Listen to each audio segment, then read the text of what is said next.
Step 1. Get selected for training. The 8-year-old boy lost control, flying like a demon wind, ripping people in half, stretching into a horrifying monster, screaming as tendrils of energy smashed cars, and a black hole in his chest consumed city blocks. And now, 6 years later, he was training to be a superhero. It had taken the entire society of heroes to bring him down, including his father, the great hero and founder of Mega City, Mega Punch, who everyone thought would lead it forever. Now, all those heroes were dead, except one. Ghostman, a hero who worked mostly alone before the crisis, with the ability to fly, talk to ghosts, move objects with his mind, and go ghost, passing through things, was the only hero to survive the liquid-controlling villain called the Painted Man's onslaught of every superhero in Mega City. And now he was the leader of the Society of Heroes. They were so screwed. Alexander stood in front of Ghostman on a city street. He'd just been let out of prison an hour ago.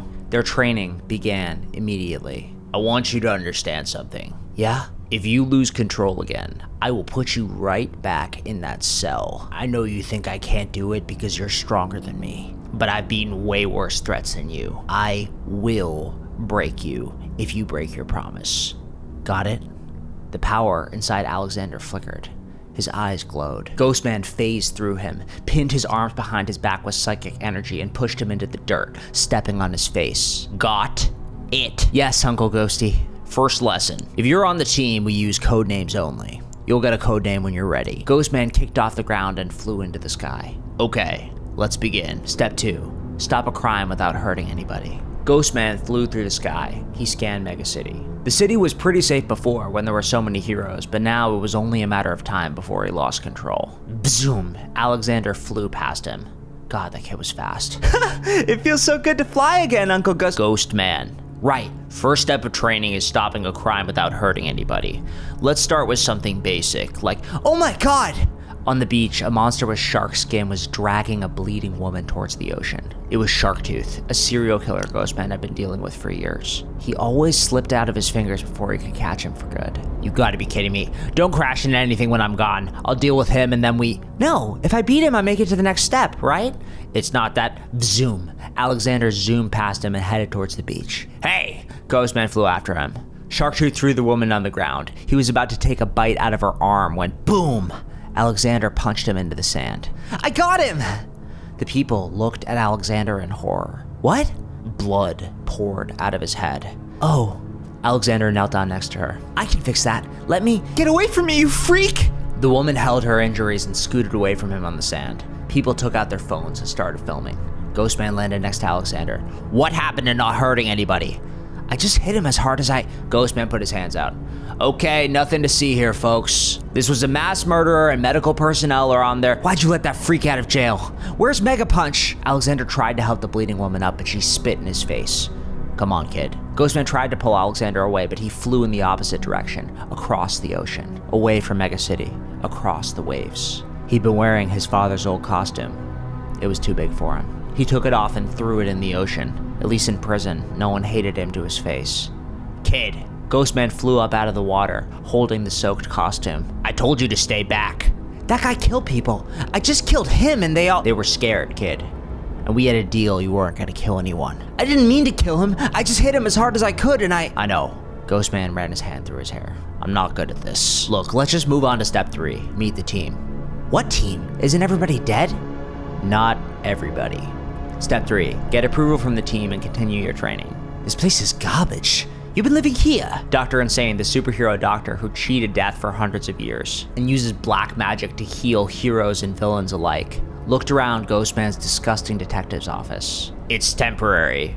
We're still finding a place for the Society of Heroes that's more secure. Ugh, we would have been better off in a demon world sewer, and you do not want to know what comes out of demons. He listened to something. No, it is not cute, Exaxel. I seriously question your methods. Ghostman was used to Insane, listening to voices. Are you talking to your imaginary friend again?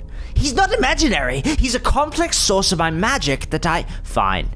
Insane, I have a new member of the team I want you to meet. Oh, lovely, we could use some extra firepower.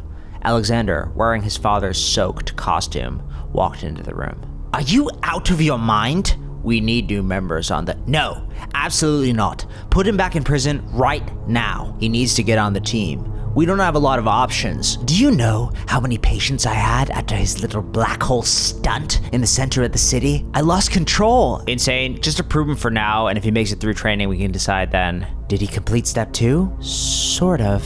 No. He caved Sharktooth's head in with a single punch.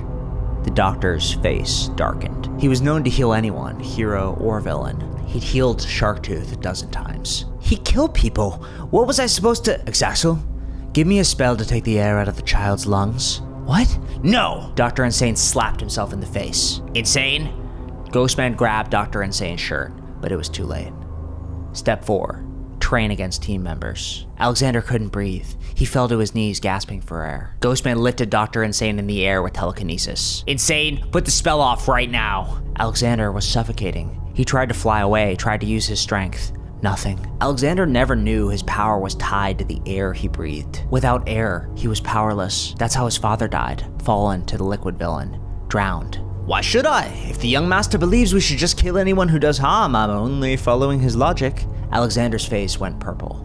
Was this dying? Insane, so help me God, I will phase you into a wall if you don't take the spell off. So be it. He snapped his fingers. Alexander gasped for air on the floor. As soon as he could breathe, his eyes glowed golden with the power of 1,000 suns. He grabbed the doctor and smashed him through a window, up into the sky, high above Mega City. Go ahead, young master. Drop me. Prove Ghostman was wrong about you. Alexander hesitated. He felt the power pulsing in him. He was about to lose control when— Your father wanted you locked away forever. Do you really want Ghostman to hate you too? His eyes glowed with rage. The black hole split his chest open. He was about to throw Insane to the ground when— Noxus Eternus. He fell to the ground, grasping for his chest, powerless. With no air, when he hit the pavement, he would die. The pavement hurtled towards him, faster, faster. Then Ghostman grabbed him, pulling him to safety. Insane! Dr. Insane, naked as the day he was born, floated down to the ground harmlessly. Thanks for the spell, Exaxel. I think it's a little juvenile that you punched me by getting in the nude, but it is what it is. Take the spell off, now! He's too emotional, Ghostman, and he thinks we should kill our problems, so really I'm just doing what he says. Do you really think we could save the city by ourselves? A telekinetic freak and a doctor? Really? Alexander was blacking out. The lack of air was pressing on him, hurting him. Ghostman was desperate. I've seen this kid lift a building over his head. I've seen him hit Mega Punch harder than a 1,000-foot monster. We need him. Alexander was going to die. Please, Insane, we need him. Fine. Snap. Alexander gasped for air. His eyes glowed, but he kept it under control. Step 5. Trial mission. The women that he'd kidnapped met the supervillain Mephisto's specifications. Young, frail, and beautiful. He modified the flesh clay from his clones to match their faces. Soon, the clones would be able to serve him, and the population would slowly come under his control. You know, Ghostman's head phased through Mephisto's clay figure. You should really take up painting. You made the mistake coming here, Ghostman. The clones made of life clay came alive, punching where Ghostman was. Ghostman phased through them and tried to use his ghost to take them down, but there were too many. I remember your limits, Ghostman. You can only be transparent for about 30 seconds, yeah? And Ghostman phased out of the clay vat, where Mephisto's clay came from. He tried to punch him in the face, but Mephisto was already there. He got him. Mephisto threw clay at him, stretching down on his flesh, immobilizing him. You might want to give up now, Mephisto. Why? Aquarius Vaxus, Dr. Insane said, as he emerged from the shadows. The clay creatures went nuts, beating each other to death. Mephisto laughed. Dr. Insane, you're a fool to help him, but even the two of you can't possibly— Kaboom! Mephisto was flying, high above the sky, above his graveyard, above his buildings. Alexander, his eyes glowing and his arms stretched to monstrous proportions, smiled a monstrous smile. Like he said, he's not alone anymore. Mephisto was tied up, surrounded by police. Paparazzi flashed as Ghostman and Dr. Insane took the podium. We've captured the cloning villain Mephisto and will send him to supervillain prison, but recent events and the tragic passing of many members of the Society of Heroes have forced me to take control of the organization, welcoming past member Dr. Insane and a new member. He took a deep breath. Alexander had passed step 2 yesterday. He'd stopped a hurricane by cutting a storm in half with an energy blast. The kid was so powerful. Still, he was unstable. Was Ghostman making the right choice? Insane had doubts. Ghostman had doubts. But they needed him. They needed help. Mega Punch. The crowd whispered, confused. Mega Punch had died. Mega Punch's funeral had made international news. Could he be back? But everyone went silent as Alexander took the stage. Ghostman's hands were shaking in fear. Step 6. If anyone on the team breaks the rules, send them to jail immediately. Thanks for watching. Bye.